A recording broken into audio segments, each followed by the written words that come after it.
Welcome, I'll be reacting to Penny Dreadful, Season 1, Episode 3. This is a commentary, it is not a market substitute, please support the original. And no spoilers in the comments, remember this includes anything in the future, characters, actors, and locations. Skip intro? I don't think so. That's a superfluous option on this show. Previously on Penny Dreadful. No, don't rip my heart out again. That scene is up there with the Red Wedding for me on shock factor. Is this tiny Victor Frankenstein? There was a time when meadow, grove, and stream. It is not now as it hath been of yore. Oh. Turn wheresoe'er I may. What a way to quote William Wordsworth. Oh. Death. This ending of things. Is it an ending though, Victor? Or merely a movement? There are some things we're not meant to know. His mother is very wise. Oh no.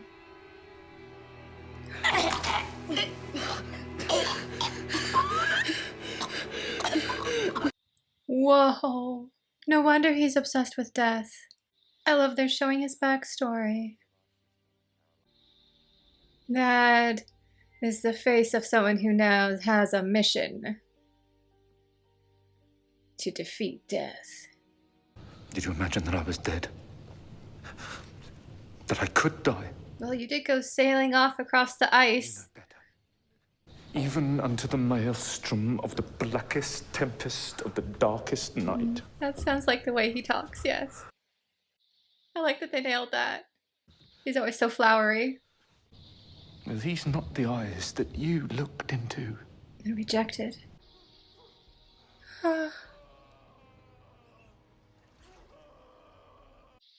No wonder he ran.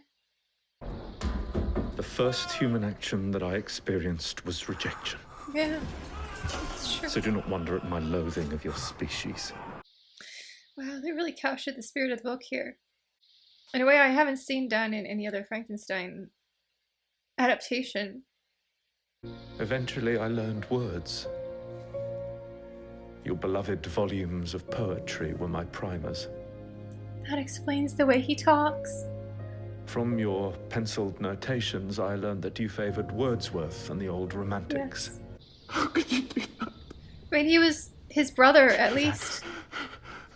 That, aborting your child before it could know pain, it is a mercy.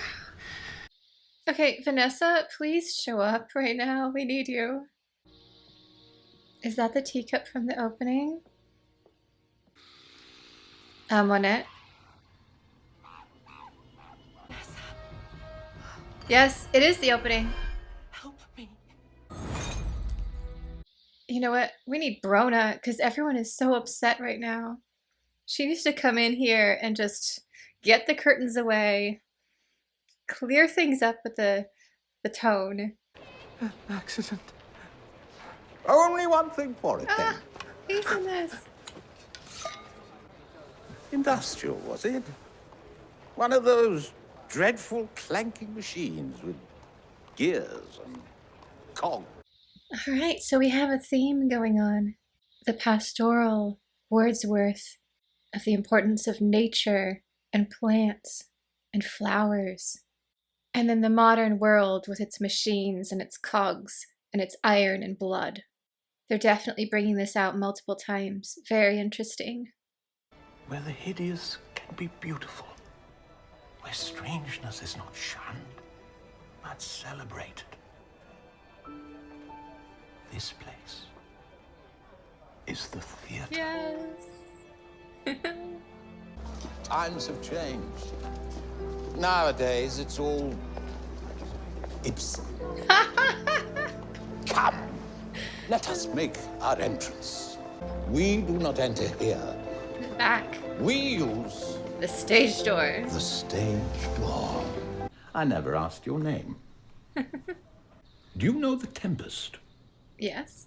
No. You shall be Caliban. Oh. Terribly appropriate. As a matter of fact. I think that's the first time someone shook his hand in kindness. I saw your progress with my lamented younger brother. Well, at least he acknowledges that was his brother, that he just... I'll show you what I want. The actress? You have medicine? For the lungs, you mean? Oh, who has money for that? He wants to make money to buy her medicine. That is so sweet. I'm affected by forces beyond our world. There's a lot I question about all this. But not that. Will you sit down? Yeah, she has an intensity to her. Makes you just believe immediately. Became engaged to a Mr. Jonathan Harker.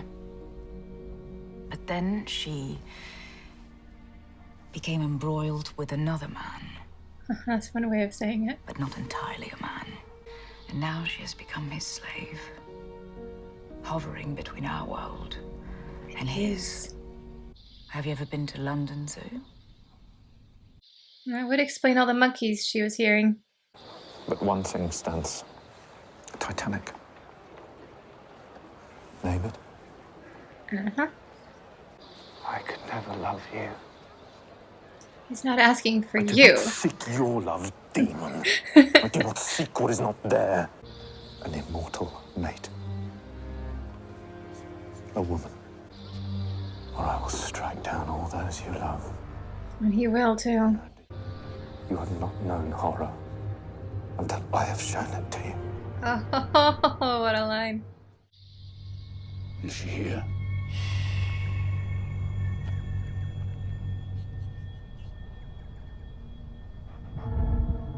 Werewolf?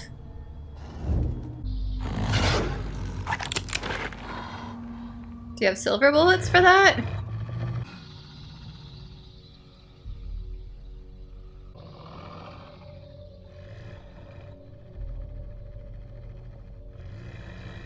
That takes trust. Oh, that was intense. Monkeys. We're close. You just gave him a much better meal. No, Mr. Chandler. I had a terrible theory. Verona is dying, right? What if she dies and he resurrects her for Caliban? Let's hope it doesn't come to that. Oh. I'm late to the party. Perhaps transfusion? To what end? Removing the toxins from his system and seeing if there are any improvements. It may be a way to treat your daughter if she is similarly afflicted. He has a point. If we're to proceed, we proceed as one. Without hesitation. And with fealty to each other alone. No one in this room is kind. That's why you're here. I'll look into each True. other's eyes.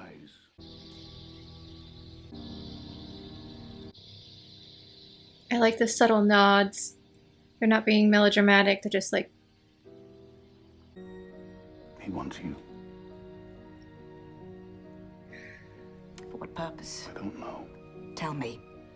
to become Amonette. The card that you pulled, the lover. Brona. Whatever happens to that creature downstairs, we are responsible for it. Yeah, he's learning.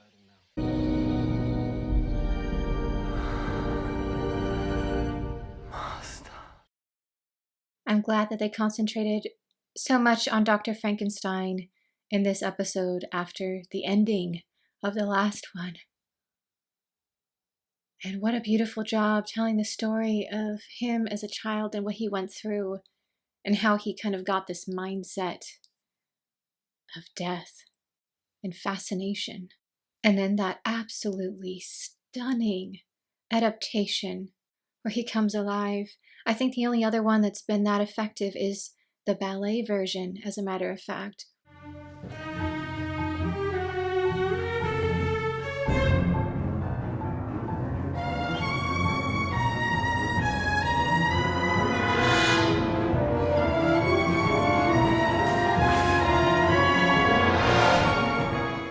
if you've seen that, and the scene where the stage lights up and the creature comes to life and is rejected.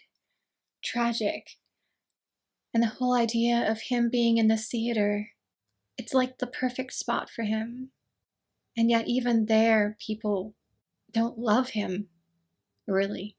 And he feels like he's not handsome, and so no one would ever want to be romantically connected to him. And that's so wrong because, yeah, he has the scars and everything. But I feel like if he really devoted himself to someone and was kind and hopeful the way he has been, instead of ripping his brother apart, maybe someone would love him as he is. He hasn't even really tried. That's the tragic part. And then, of course, we furthered the vampire plot as well. I kind of get the feeling that Fenton is similar to the Renfield character, where they're just completely devoted to Dracula. Or I suppose in this version it would be Amon-Ra. I do enjoy the fun little ancient Egyptian spice to it. However, it is off-putting because Amonet and Amon-Ra really are beautiful gods of light and the sun. They even had an almost monotheistic religion for a while towards the sun. So I'm pretty sure any of the ancient Egyptians would have looked at this storyline and been like, I'm sorry, what? That being said, it is very gothic and I love it.